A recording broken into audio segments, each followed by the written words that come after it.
In this video, I'm gonna teach you how to turn on PlayStation 4 controller when not connected. It's a very easy process, so make sure to follow along.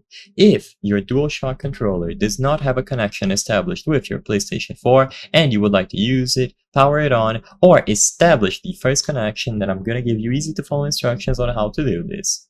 You can also use these same steps if you are trying to troubleshoot issues with your PlayStation 4 controller.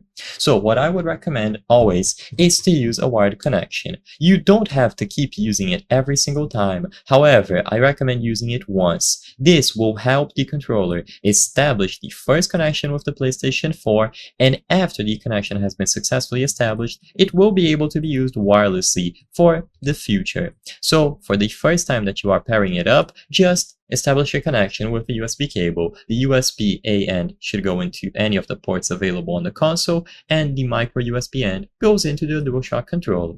Make sure that the PlayStation 4 console is powered on. You can do this by pressing the physical power button on the console here if you have this model, or at the top over here if you have the different one.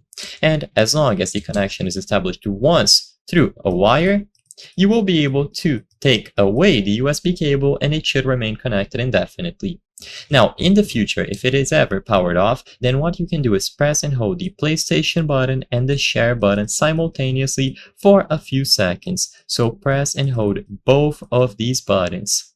Immediately upon pressing and holding both of these buttons for a few seconds, you will see the LED bar flash, indicating that it is now in Bluetooth pairing mode. It should be detected by the console, but if it isn't, you can go over to the settings, choose the accessories, and choose the option to connect the controller through Bluetooth. This is also going to work when trying to use it within a PC, a laptop, or a mobile device. So choose the option to connect wirelessly after you establish the connection once, or if you are trying to connect it to a different platform.